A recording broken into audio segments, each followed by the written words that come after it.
So Atomic Heart is a title, guys, that, you know what, it took me a little while for it to grow on me, but it reminds me so much of games like BioShock and Portal and some of these classic titles. And as I gave it more and more time, it has really grown on me and has become a game and a title that I absolutely love. And I want to talk about Atomic Heart in terms of the ending explained, but also talking about just the overall gist of this title and what they were trying to get at here over at Munfish. So I want to hear what your guys' thoughts are about Atomic Heart in the comment section down below. I really want to start a real conversation about this title and where it could be going in the future. So let's get into it. So guys, in an article that's coming to us from Robert Zach of DualShockers, Atomic Heart is a strange game with a fittingly strange and complex story set in a flourishing Soviet Union in an alternative history 1950s where the nation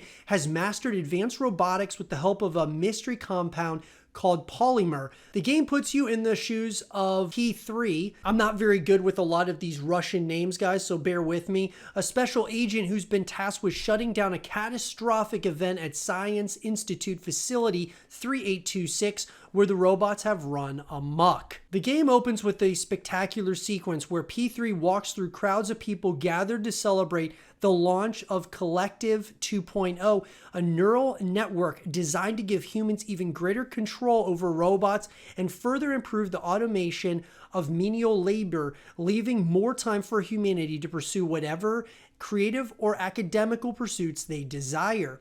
But in the midst of the celebration, disaster strikes. The robots malfunction and start running rampant, killing people around Facility 3826.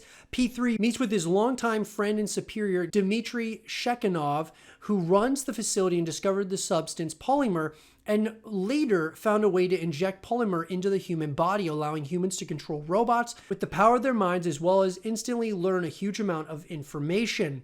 Shekhinov asked P3 to track down and retrieve the head of a man called Viktor Petrov, who he believes is responsible for the robot catastrophe. Petrov is a lead engineer on Collective and did indeed cause the robots to malfunction and start attacking people. P3 eventually finds Petrov's decapitated body, but it later turns out that Petrov staged his own death so that he could buy some time to let the world know about the incident at Facility 3826, as well as what he believes to be Shekhinov's true plans. Petrov's partner in crime here is his partner, Dr. Larissa, who saves P3 early in the game, not knowing that he's there to thwart them. Now, guys, from a story perspective, this game was incredible. I thought it was absolutely awesome. I mean, sometimes the gameplay is a little bit clunky, especially like sometimes the, combat mechanics are a little bit clunky to say the least at times, but overall had a lot of BioShock vibes,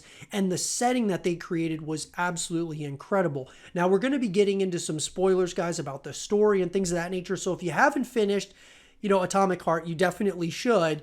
Or if you don't really care either way about hearing what happens in the end, then you can stay around, but you have been warned. Charles starts seeding doubts in P3 about Shekhinov's true intentions. He reveals that Collective 2.0 won't make everyone equal, as P3 naively thinks, but will actually be a hierarchy of power based around the alpha, beta, and gamma connectors for Collective 2.0.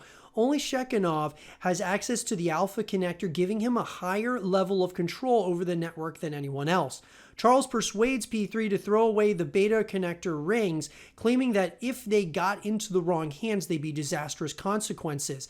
These connectors, we eventually learn, are the wedding rings of P3 and his wife and fellow agent Katya, who died during World War II. It seems that Shekhinov wanted these two to be enforcers of the system with privileged access to it. The plan Shekhinov maintains is to destroy the alpha connector once the rules of Collective 2.0 are established, so that everyone does indeed become equal within the system. In the game's most blatant reference to BioShock, Dr. Larissa takes you on a secret elevator inside a lighthouse down to an underwater facility called the Academy of Consequences. This place is a nightmarish prison of test subjects for Collective.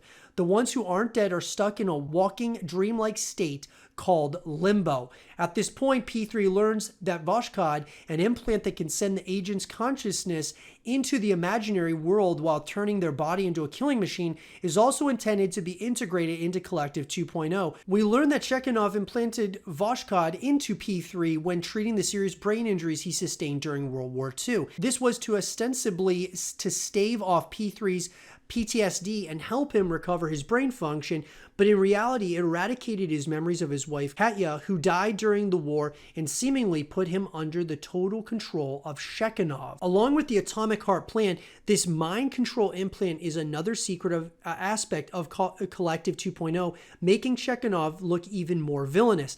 It's at this point that we can deduce that it was P3 in a state of limbo who killed Evgeny Molotov and his guards, and a short while later P3 goes into limbo again and kills Dr. Larissa. We'll eventually find out, however, that it was in fact Shekhinov's fellow scientist Sharaton Zakharov who created the mind control aspect of Collective 2.0, and indeed that it was Zakharov that was causing P3's limbo blackouts. Charles, as we find out in the end, has his own motives that are far more nefarious than those of Shekhinov. In terms of the endings, guys, and this is really interesting, there's a lot of references to BioShock in this, and that's why, it's really fascinating that Mundfish went down this journey in terms of making a game that, in my mind, is somewhat a spiritual successor to BioShock. We've been waiting so long for BioShock 4 to come out. We know Judas is going to be coming out from the creator of BioShock, but I am very, very excited to see where this story ends up.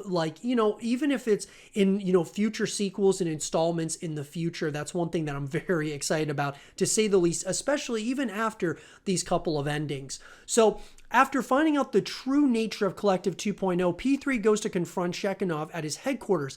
He gets taken there in the mechanical flying house of Granny Xena, a retired secret agent who appears intermediately a couple of times throughout the game. In this encounter, Xena reveals herself to be the mother of P3's dead wife, Katya. Xena implores P3 to finish the job with Shekhinov once and for all, though P3 has doubts, and at this point the player has a choice of what to do, which will result in one of two endings. Now, the endings of Atomic Heart are their own kind of complicated. The first ending is achieved by selecting the first dialogue option, "I'm not laying a finger on Shekhinov," in your chat with Granny Xena before the final battle against the twins. When you do this, P3 will go on a massive rant about how he's had enough of being used by everyone, tear the Charles implant out of his hands, and basically run off into the sunset. You don't have the final boss fight against the twins, you don't confront Shekhinov, and you do away with Charles. We can probably assume from this that Shekhinov's Collective 2.0 plan goes ahead, giving him an unfathomable amount of power and putting him in a position to execute the Atomic Heart plan, which involves selling robots to US companies, then activating their combat mode to destroy the country from the inside out. Of course, we don't know if that actually goes ahead, because all that the narration here tells us is that P3 basically leaves the facility and disappears. In some ways, this is actually the good ending. Finally thinking for himself, P3 asks relevant questions like why Shekhinov hasn't used the implant in P3's head to put him in limbo, and points out that the mind control implant capable of sending people into limbo was Zakhanov's idea, implying that maybe he's the real villain here. Okay, so obviously, guys, what's going to be very fascinating to me with future DLC, with, kind of what's going to be canon, because obviously with, upcoming DLC looks like, he's in limbo, and that's going to be really, really fascinating to say the least. But where they go in the future with future DLC, future installments of this franchise, I'm hoping that we get multiple Atomic Heart titles. After playing through the game, I'm playing through it a second time right now. Absolutely love it. I really do. It's like my new BioShock. I love what Mundfish has done with Atomic Heart, and I can't wait to see what they do in the future. But the first ending is an interesting one. Now on to the second ending. You choose the second dialogue option with Granny Xena, and you'll proceed to the final battle against the twins. Get past that, and you get to experience the other ending of the game. In this ending, an angry P3, believing that Shekhinov had been manipulating him all this time, shoots Shekhinov in the stomach. The moment this happens, Shekhinov tells P3 that it's in fact his hand-implanted sidekick Charles who had been manipulating him, even causing him to go into a limbo state, during which time P3 unknowingly killed Molotov and his men, as well as Dr. Larissa. Zakharov, the supposed scientist who worked alongside Shekhinov on the polymer research, it seems that Shekhinov killed Zakharov, then placed his consciousness into the implant in P3's hand to help him carry out his mission. Why Shekhinov would put Zakharov or Charles in such a position of power when the latter clearly has motive to want him dead is beyond us. Nevertheless, with Shekhinov bleeding out, Charles sent an electrical current through P3, disabling him. Charles then escapes his hand implant in the form of a blob of polymeric goo. He crawls in the nearby vat of red polymer, which can be used to create new life forms by absorbing existing ones, and emerges in a humanoid shape of red polymer. Sharatyn then kills Shekhinov and sends P3 back into limbo, where he's reunited with what looks like one of the robotic twins, but most likely represents P3's deceased wife, Katya. We then get a voiceover outro saying that the neuropolymer object consumes Shekhinov and that there's no trace of either Shekhinov, Sharatyn, or P3. We have no idea if Sharatyn activates Collective or the Atomic Heart program, though given his invention of the mind-controlling implants and general disdain for humanity, it seems reasonable to assume that he'll try to go ahead and use Collective to seize control of humanity. How he plans to do this, considering he's a rather suspicious-looking giant human-shaped goo blob, is anyone's guess. So what does it all mean? Well, clearly that ending reframes just about everything your supposed sidekick Charles was telling you throughout the whole game. It makes you question whether Shekhinov really wanted to control humanity, or if that was just what Sharatyn Charles wanted you to think. After all, it's almost certainly Charles who kept sending you into murderous limbo blackouts, and it was he who invented the mind control aspect of the neural implants.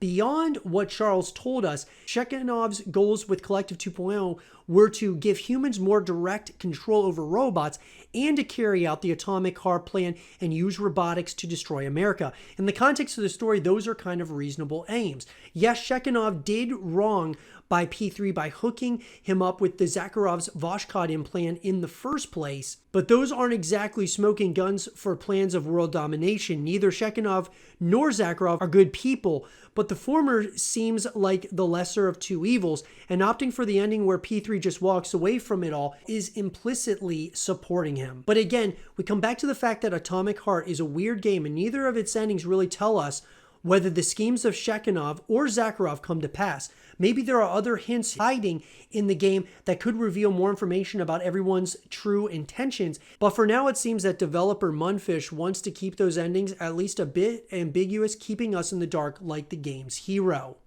So what I love about this, guys, is that we found out more and more information about what was going on over the course of time throughout the game. But the big thing here is that even though we were finding out more and more information about Atomic Heart as we went through, there's still so much mystery to it. And that's what really is fascinating to me about this title is, you know, what's going to be canon here? What exactly was all going on here? And it's really fascinating. I think Munfish wanted to keep us in the dark, so to speak, because when you think of games like BioShock Infinite, so many different directions that you could go with, you know, with a BioShock 4 in BioShock Infinite, but Atomic Heart feels very similar to this, where they could go in a number of directions. And, you know, obviously having those choices at the end is very, very interesting to me that Munfish decided to make there be a couple of alternate endings. It'll be fascinating to me as more and more DLC comes out. And then, of course, hopefully we get an Atomic Heart 2 that starts answering some of those questions. But what I love about it is the mystery behind it, because we're going to be talking about it for years to come. Let me know, though, guys, what did you think about the ending, and what do you think all makes the most sense from Atomic Heart and Atomic Heart Explained? I would love to hear you guys' thoughts about this in the comment section down below. Let's have a conversation about it. And for more Atomic Heart content and videos, keep it here with zrotv.